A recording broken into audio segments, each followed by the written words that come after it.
કડાણામાં અકસ્માતનો બનાવ સીસીટીવીમાં કેદ થયો। અકસ્માતમાં એકનું મોત નીપજ્યું, અન્ય એક ઘાયલ છે। રૂવાડા ઉભા કરી દે તેવો બનાવ સામે આવ્યો। આ સમગ્ર બનાવ સીસીટીવીમાં કેદ થયો છે। બાઇક ચાલક હોર્ડિંગ્સના થાંભલા સાથે અથડાયો। 31ની રાત્રે બીકે સિનેમા નજીક આ બનાવ બન્યો હતો।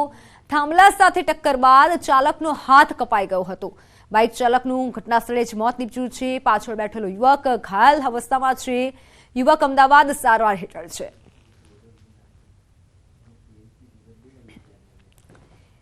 અરવલ્લીમાં ગરબા ગાતા યુવકને હાર્ટ એટેક આવ્યો। અરવલ્લીનો વિડીયો વાયરલ થયો છે।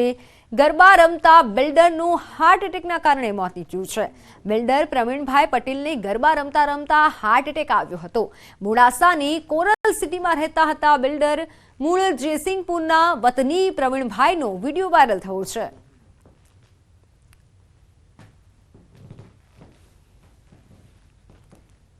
તો વાત હવે હડતાલથી હાલાકીની।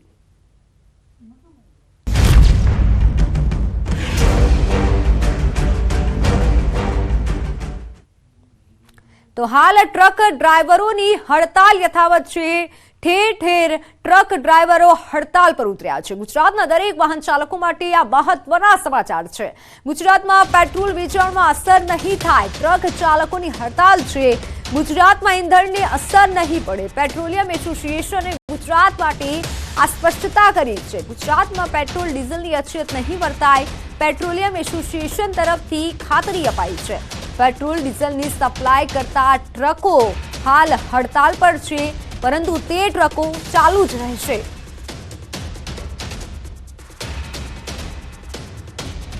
પેટ્રોલ ડીઝલની સપ્લાય કરતા ટ્રકો તો ચાલુ જ રહેશે। જો કે આ હડતાલની ગુજરાત પર અસર નથી દેખાઈ રહી। ગુજરાતમાં પેટ્રોલ ડીઝલની અછત નહીં વર્તાય।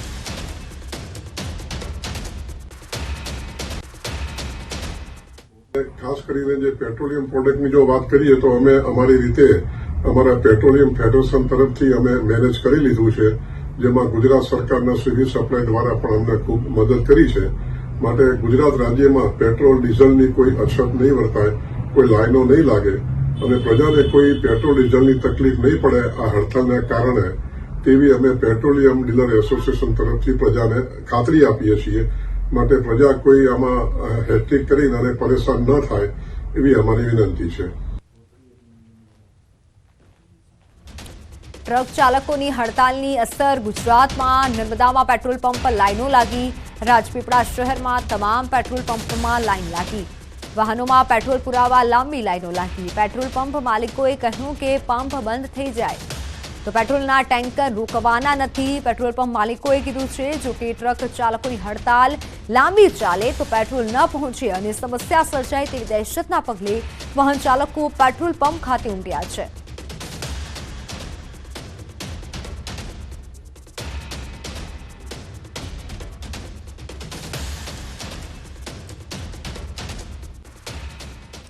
મારી સાથે સંવાદદાતા દીપક જોડાઈ ચૂક્યા છે। જી દીપક, જો વાત કરવામાં આવે હડતાલની, લાંબી લાઈનો લાગી છે પેટ્રોલ પંપ પર, ત્યાં કેવા દ્રશ્યો સામે આવ્યા છે, શું વધુ વિગત?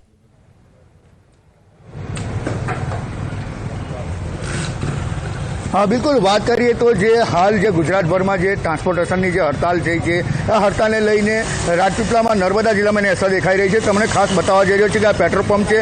આ પેટ્રોલ પંપ પર આજે સવારથી જ જે લોકો એમ જાણી રહ્યા છે કે પેટ્રોલ અને ડીઝલની અછત થશે, જેને લઈ આજે જરૂરિયાત વસ્તુ છે કે પેટ્રોલ અને ડીઝલ વગર કોઈ પણ માણસ જે ગાડી કે બહાર કંઈ ના જઈ શકે, એટલે પેટ્રોલ ડીઝલ પુરાવા સવારની લાઈનોમાં લાગેલા છે। આપણી સાથે એક કસ્ટમર છે, તેમની સાથે વાત કરીએ। કેટલા વાગ્યાના ઊભા છો અને કેમ તમે ઊભા છો લાઈનમાં? શું પેટ્રોલ ડીઝલ નથી મળવાનું? હું લગભગ અડધા કલાકથી અહીંયા ઊભો છું અને અમને એવું જાણવા મળ્યું છે કે ભારત દેશની ભાજપ શાસિત અને નરેન્દ્ર મોદી સંચાલિત સરકાર દ્વારા વાહન ચાલકો માટે અને વાહન સંચાલકો માટે આકરા કાયદાઓ ઘડવામાં આવ્યા છે। એના લીધે પૂરા ભારતભરમાં આજે હડતાલ થઈ રહી છે વાહનોની। એટલે અમને જાણવા મળ્યું છે કે આવનારા સમયની અંદર પેટ્રોલ ડીઝલના વાહનો નહીં આવે પેટ્રોલ પંપ પર, એટલે પેટ્રોલ નહીં મળે। એટલે અમે અત્યારે પેટ્રોલ પુરાવા આવ્યા છે અને આ સરકારે ખરેખર આવા ખોટા કાયદા ના ઘડવા જોઈએ। તો ડ્રાઈવરોની અને વાહન ચાલકોની બી એમના બી પરિવાર છે, એમને પણ જીવવાનું છે. ખાસ કરીને તમે પેટ્રોલ પુરાવા આવ્યા છો તો કેટલી જરૂરિયાત છે પેટ્રોલની જો તમે અડધો કલાકથી લાઈનમાં ઉભા છો? પેટ્રોલ તો ખૂબ જ આવશ્યક છે કે એનું કારણ કે આજે કન્યાકુમારીથી ઠેઠ કાશ્મીર સુધી જવું હોય તો પણ વાહન માર્ગ જવું હોય તો એમાં પેટ્રોલ ડીઝલની જરૂર પડે, એટલે પેટ્રોલ તો બિલકુલ આવશ્યક જરૂર છે. અમારે કંઈક પણ ખેતીની અંદર પણ કેટલાક મશીનો બી પેટ્રોલ અને ડીઝલથી ચલાવવાના હોય છે, એટલે બિલકુલ આવશ્યક છે. એટલા માટે અમે એ ગાડી તાપની થોડો આજે શિયાળો બી છે પણ તાપ પણ પડે છે અને થોડી તકલીફ પણ પડે છે, છતાં પણ પેટ્રોલને મેળવવા માટે અમારે અહીં લાઈનમાં ઊભું રહેવું પડે છે. બિલકુલ જરૂરિયાત મુજબ જે પેટ્રોલ પુરાવાના હોય છે, પેટ્રોલ પુરાવા માટે મોટી લાંબી લાઈનો લાગી છે. ખાસ હું તમને ફરી રસ્તો બતાવીશ કે આ જે લાઈનો લાગી છે ત્યારે કહી શકાય કે જે લોકોનું જીવન જરૂરિયાત જે વસ્તુ છે એ ખાસ હાલ પેટ્રોલ ડીઝલ બની ચૂકી છે. આપણે પેટ્રોલના માલિક પંપના માલિક સાથે વાત કરીએ તો જે આ વર્તાઈ રહ્યું છે, આટલી બધી પબ્લિકમાં લોકો આવી રહ્યા છે, કે શું પેટ્રોલ પંપ બંધ રહેશે કે કેમ? એકચ્યુઅલી પેટ્રોલ પંપ બંધ રહેવાનું અત્યારના તબક્કે તો કોઈ પ્રકારનું દેખાઈ નથી રહ્યું. પેટ્રોલ ડીઝલનો પુરવઠો મારી પાસે પણ પુષ્કળ પ્રમાણમાં છે અને હાલમાં અગાઉ પણ અમારી પાસે પેટ્રોલ ડીઝલની ગાડીઓ આવતી રહેશે. માટે આ એક ટ્રાન્સપોર્ટરના ડ્રાઈવરોને રહેલી હડતાલને કારણે ગામની અંદર એક વાતાવરણ ઊભું થયેલું છે. એનાથી ગભરાવાની હાલના તબક્કે કોઈ જરૂરિયાત લાગતી નથી અને કદાચ પ્રોબ્લેમ ઊભો થઈ શકે જો રસ્તાની ઉપર જે હડતાલ પર ઉતરેલા ડ્રાઈવરો અમારી આવનારી પેટ્રોલ અને ટેન્કરને રોકે તો જ આ પ્રશ્ન ઉપસ્થિત થઈ શકે એમ છે. અન્યથા કંપની તરફથી પુરવઠો આપવામાં કોઈ તકલીફ નથી અને અમારી પાસે પોતાની ગાડી હોવાથી માલ આવવામાં પણ કોઈ જાતની તકલીફ નથી. બિલકુલ તમે સાંભળ્યું તેમ કે ખાસ કરીને પેટ્રોલ પંપના જે માલિક છે, માલિક કહી રહ્યા છે કે પેટ્રોલ જે જરૂરિયાત વસ્તુ છે, પરંતુ જે હડતાલ પર ઉતરેલા ડ્રાઈવરો છે જો રસ્તામાં પોતાના ટેન્કરો જો પેટ્રોલના રોકે તો જ પ્રોબ્લેમ આવી શકે, બાકી પેટ્રોલ ડીઝલનો કોઈ બંધ થવાનો કોઈ એઢાણ નથી. જી બિલકુલ દીપક, આભાર સમગ્ર માહિતી બદલ. તો હાલ ગુજરાતની વાત કરીએ તો ગુજરાતમાં પેટ્રોલની અછત નહીં સર્જાય. પેટ્રોલ પંપ માલિકોએ કહ્યું છે કે પંપ બંધ નહીં થાય. જોકે રાજ્ય અને દેશભરમાં અત્યારે ટ્રક ચાલકો હડતાલ પર ઉતર્યા છે. પેટ્રોલ પંપ પર લાઈનો લાગી છે લોકોને પેટ્રોલ પુરાવવા માટે. આ એક્સક્લુસિવ દ્રશ્યો નર્મદાથી અમે આપને બતાવી રહ્યા છીએ. રાજપીપળા શહેરમાં તમામ પેટ્રોલ પંપમાં લાઈન લાગી છે. તો ટ્રક ચાલકો જ હડતાલ પર ઉતર્યા છે તો બીજી તરફ ગુજરાતમાં પેટ્રોલ પંપ પર લાંબી લાઈનો લાગી છે. ગ્રાફિકની માધ્યમથી આપણે સમજવાનો પ્રયત્ન કરીએ. પેટ્રોલ ડીઝલની અછત છે તો બીજી તરફ શાકભાજીના ભાવ પર પણ તેની અસર જોવા મળી રહી છે. શાકભાજીના ભાવ પર આ તમામની અસર રહેશે અને ટ્રક ચાલકોની હડતાલના કારણે કઈ કઈ જગ્યાએ અસર થઈ શકે છે. પેટ્રોલ ડીઝલ પર અછત નહીં સર્જાય તો બીજી તરફ બીડી યાર્ડમાં ટર્નઓવર અટવાયું છે અને જીવન જરૂરી ચીજવસ્તુઓની અસર એક તરફ નહીં સર્જાય. ટ્રક ચાલકોએ જે હડતાલ કરી છે તેના કારણે શાકભાજીના ભાવ પર તેની અસર પહોંચી છે. જોકે પેટ્રોલ ડીઝલ પર અછત નહીં સર્જાય હાલ તેવું સામે આવ્યું છે અને બીજી તરફ બીડી માર્કેટ યાર્ડમાં ટર્નઓવર અટવાયું છે.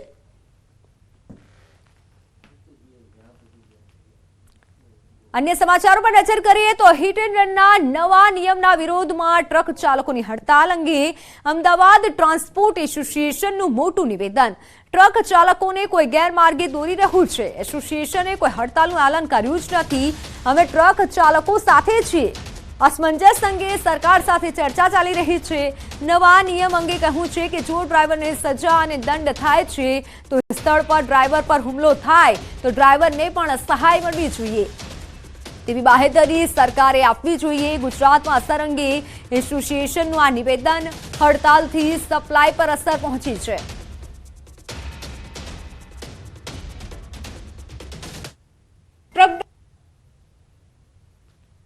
ટ્રક ડ્રાઈવરોની હડતાલ ચાલી રહી છે અને કોઈ પણ હડતાલ હોય છે ત્યારે જીવન જરૂરિયાતની જે ચીજ વસ્તુ આવે છે તેના ઉપર પ્રભાવિત થતું હોય છે. પરંતુ આપણી સાથે છે અમદાવાદ મોટર ટ્રાન્સપોર્ટ એસોસિએશનના પૂર્વ પ્રમુખ તપન શર્મા. તપનભાઈ, તમે ટ્રાન્સપોર્ટ સાથે જોડાયેલા છો. અત્યારે ટ્રક ડ્રાઈવરોની હડતાલ ચાલી રહી છે. કાયદો લાવવા માંગી રહ્યા છે જેનું અર્થઘટન અલગ રીતે થઈ રહ્યું છે એવું તમને લાગે છે? હા, આમાં ટ્રક ડ્રાઈવરો વચ્ચે કંઈ ગલતફહમી ચાલી રહી હોય એવું જણાઈ આવે છે. જો પહેલી વાત તો આ છે કે કોઈ પણ ટ્રાન્સપોર્ટ એસોસિએશને હડતાલનું એલાન આપેલું નથી. જે પણ અત્યારે રોડ પર ટોળું વળી રહ્યું છે એ ટ્રક ડ્રાઈવરોને ગેરમાર્ગે દોરીને કોઈ તત્વો વચ્ચે એમને ગલતફહમી ઊભી કરીને આ જે વાહન વ્યવહાર છે એ ખોરવવાનો પ્રયાસ કરી રહ્યા છે એવું લાગી રહ્યું છે. તમારી શું ડિમાન્ડ છે? ડ્રાઈવરોની શું ડિમાન્ડ છે? ડ્રાઈવરો અત્યારે બધા બહુ ગભરાયેલા છે. ડ્રાઈવરો એવી ઈચ્છે કે જેમ અમને 10 વર્ષની સજા આપવામાં આવે છે, અમે કોઈ ફેટલ એક્સિડન્ટ કરી દઈએ અને કોઈ વ્યક્તિનું મૃત્યુ થાય ત્યારે ટોળું ભેગું થાય છે અને ટોળા અમારા પર હુમલો કરે અને અમારા ડ્રાઈવર ભાઈનું કોઈ મૃત્યુ થઈ જાય તો સરકાર અમને બાહેંધરી આપે કે 10 લાખ જેમ તમે 10 વર્ષની જે સજા છે તમે અમને આપો છો, એવી રીતે એ ટોળામાં જે વ્યક્તિએ અમને હુમલા કર્યા હોય એમને 10 વર્ષ સજા આપવી જોઈએ અને 10 લાખની સહાય અમારા પરિવારને પણ મળવી જોઈએ. ટ્રકની હડતાલ છે તેના કારણે જીવન જરૂરિયાતની જે ચીજ વસ્તુઓની સપ્લાય છે તેને અસર પહોંચી રહી છે. આપનું શું માનવું? ચોક્કસ ડ્રાઈવર ટ્રાન્સપોર્ટ વ્યવસાયનો અભિન્ન અંગ છે. અમે તેનાથી છૂટા ના પડી શકીએ. જ્યારે એ ગભરાયેલા હોય અને ટ્રક સ્વચ્છાએ મૂકી જતા હોય તો સપ્લાય ઉપર અસર પડવાની જ છે. અત્યારે કેટલી સપ્લાય છે તેને અટકી ગઈ છે અને આગળના દિવસોમાં તમે માનો છો કે આનું સમાધાન આવી જવું જોઈએ? 2 દિવસથી MP, UP, બિહાર, રાજસ્થાન અને અમુક ગુજરાતના ક્ષેત્રોમાં આ ચળવળ ચાલી રહી છે. સીધો મારો સંપર્ક ત્યાં નથી એટલે એક તમને કેટલી માત્રામાં છે આ એનો ઇફેક્ટ એ હું અત્યારે ના આપી શકું, કારણ કે કાલથી થોડું વધ્યું છે. 1-2 દિવસમાં સ્થિતિ સ્પષ્ટ થશે કે ઇફેક્ટ શું આવે છે. તો જે સપ્લાય છે જીવન જરૂરિયાતની જે ચીજ વસ્તુ આવતી હોય છે, શાકભાજી છે, પેટ્રોલ છે, ડીઝલ છે, આ બધી વસ્તુ જીવન જરૂરિયાતની ચીજ વસ્તુઓ છે, તો એની સપ્લાય ઉપર તો કેવી અસર પડી હશે? જો જેટલા ટ્રાન્સપોર્ટના ઓનર્સ છે એ પોતપોતાના ડ્રાઈવરને એજ્યુકેટ કરી રહ્યા છે કે બી તમે સપ્લાય રોકો નહીં. હજી આ કાયદો પાસ થયો છે, હજી કાયદો જે લાગુ થયો નથી, હજી લાગુ થવામાં વર્ષ જેવું સમય લાગશે એવું અમારું માનવું છે. તો અત્યારે કોઈ ઘટના બનશે તો અમને કોઈ આ 10 વર્ષ સજા થવાની નથી, તો તમે વાતો મનાવો અને અમારી જે શીર્ષ સંસ્થા છે all India motor transport Congress એમની વડાપ્રધાન જોડે, આપણા ગૃહમંત્રી અમિત શાહ જોડે વાતચીત, એક સંપર્ક બનાવવાનો પ્રયાસ ચાલુ જ છે. ટ્રક ડ્રાઈવરોની હડતાલને લઈને શાકભાજી વેચતા ખેડૂતોને હાલાકીનો સામનો કરવાનો વારો આવ્યો છે. સાબરકાંઠા જિલ્લા શાકભાજી હબ તરીકે જાણીતું છે. અહીંથી અનેક જિલ્લાઓમાં શાકભાજી પહોંચાડવામાં આવે છે, પરંતુ હાલ તો ટ્રક ડ્રાઈવરોની હડતાલના કારણે શાકભાજીના ભાવ તળિયે પહોંચ્યા છે. ખેડૂતોથી વેપારીઓને પણ ભારે નુકસાન થઈ રહ્યું છે અને ભાવ પણ ગગડી રહ્યા છે. શાકભાજીના ભાવમાં 50% ઘટાડો જોવા મળ્યો છે. 20 કિલો ફ્લાવરનો ભાવ ₹400 થી 500 હતો, જે ગગડી 120 થી 160 થયો છે. શકરિયા કે જેનો ભાવ ₹500 હતો તે 300 પાર પહોંચ્યો છે. હડતાલ લાંબી ચાલશે તો શાકભાજીના ભાવમાં મંદી આવવાની શક્યતા છે. અને ભાવ તો એકદમ નીચો જ આવી ગયો છે. આમાં કરવાનું શું? અને એના કારણે આ બધું જે માલ વેચાવાનો છે બહુ કાઠું પડે છે. ખેડૂતોને રોજ કમાઈને શું કરવાનું? ટ્રાન્સપોર્ટવાળી હડતાલના લીધે અમારો જે શક્કરીઓ 2 દિવસ પહેલાં 20 થી 25 રૂપિયા જે કિલો જતો એ આજે હડતાલના લીધે અમારે 12 થી 15 રૂપિયા વેચવાનો વારો આવ્યો છે. એટલે આમાં ખેડૂતોને જો દરરોજ લાવીને વેચી અને કમાવાવાળા છીએ એટલે અત્યારે બહુ આર્થિક નુકસાન અમારા થાય છે. ખેડૂતોનો માલ આજે પુષ્કળ માત્રામાં પડી રહ્યો છે અને લોકો આજે મૂકીને બી જતા રહ્યા છે. ખેડૂતો જે મફતના ભાવે અહીંયા માલનો નિકાલ કરવો પડે છે અને કાલે ફેંકી દેવો પડે છે, એવી હાલત છે આજે. તો હાલ સમાચારોમાં સમય થયો છે વિરામનો.